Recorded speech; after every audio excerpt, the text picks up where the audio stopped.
The webbing stretcher is essential to getting the webbing tight. A taut weave of webbing is needed for a comfortable seat. Jute webbing will stretch over time, and we don't want a saggy bottom. They get that way on their own with age, right? So if you plan to do a lot of upholstery, you might want to purchase a webbing stretcher rather than make one. But since we're woodworkers, it's a simple tool to make. And we'll show you how we do that. So the design I've drawn up is about 9 inches tall. This gap in here is 4 inches wide to accommodate the 3.5, 3 3/4 or so webbing that I have, with an extra 1/2 inch on either side for support, about 1.5 inches below it, and a 3/8 of an inch rabbet on the bottom. The screw for the chain is maybe 1.5 inches above the slot, just to allow some room for that to go through. And the top part up here narrows down to, looks like about 1.5 inches at the narrowest part, about right for me to get a good grip on it. It's just kind of my best guess as to the shape, but that's what I'm going to go with.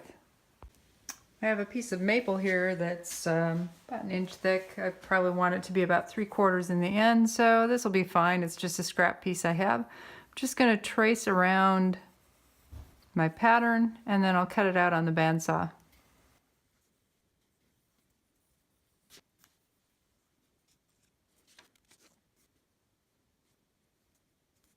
These are my center points for the hole in the middle. So I'll route along this edge. The final width of this will be about 1/2 inch wide.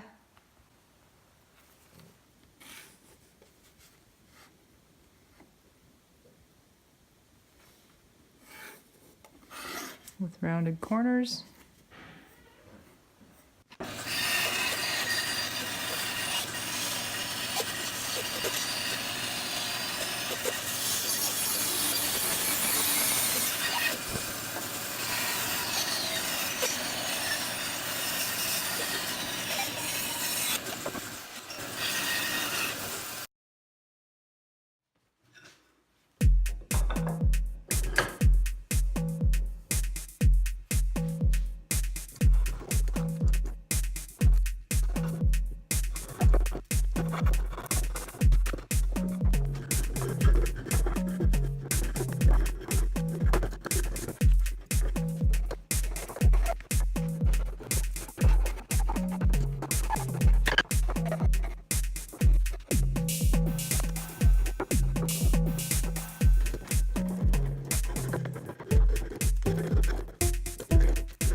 Three-eighths of an inch.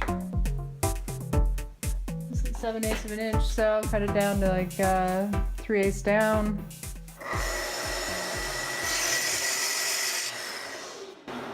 And I'll just take a chisel and chop that out.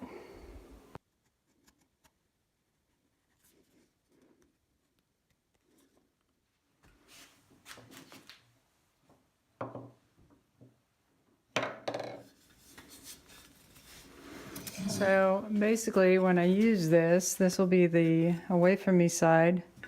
The cutout goes against the edge of my railing, and I'll be pulling back this way to get the cloth through. So I want these edges to be a little bit softened. I'm chamfering just a little bit.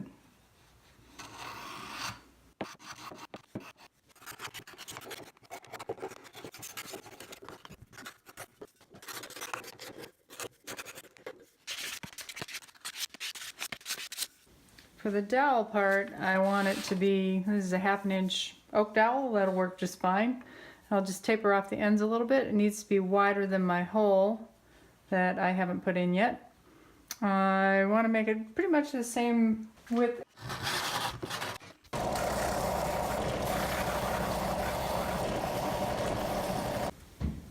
Yeah, so that's pretty much the length that I want. Looks good. And the depth, I want to go all the way through this piece, and this is going to be kind of a sacrificial fence behind it to allow it to come through without a lot of tear out. So, setting my depth stop, I want it to be just a little bit more than that.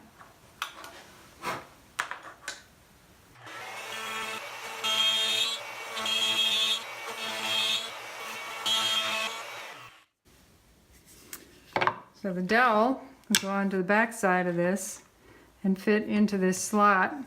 Looks like I could probably taper these ends just a little bit more so that it fits snug in there, but I believe when I have the webbing put around this and through this hole, it's still going to be pretty tight against it. I attached the dowel to the stretcher by using a screw in the dowel end and a second screw in the center of the side of the stretcher that faces the work. You can use chain or just a piece of string like I used here. The other tool that we'll be using as we do our upholstery is something called a bone creaser, or just a creaser. Traditionally it was made out of bone. Ours are going to be made out of maple because, well, wood. If you prefer, you can buy a pair of genuine bone folders for reasonable price using the link below. Leather can get bulky, and the bone folder aids in forming neat corners, helping our fabric to lie, or our leather to lie neatly and tightly against the frame without a lot of extra bulk. It makes our job a lot easier. There are two basic shapes of the bone creaser. One is just a long straight shape that allows you to do general folds. They're both tapered on the sides. And the other one is kind of a curved piece that allows me to get into the very corners of my folds with this little pointed end. We'll be cutting them out on the bandsaw and then beveling the edges on the sander. So I've got my 1/4 inch piece of maple. I've drawn out my designs on the maple and I'll take it to the bandsaw.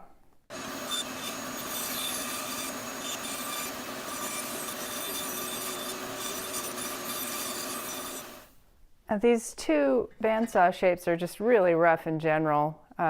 Didn't care if I was right on the line or not. I'm going to be sanding them down on the belt sander.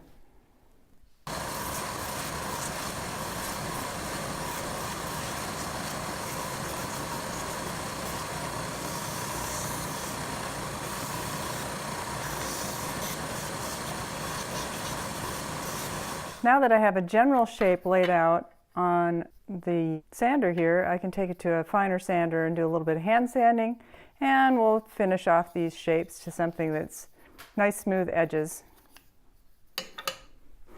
And here are my two shapers.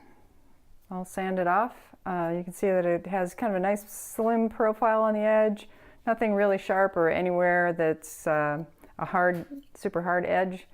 The point at the end will help me get into the flatter parts, and this one is a little bit more pointed on the end to help with those 45-degree angles as I do the leather on the back corners of my chairs.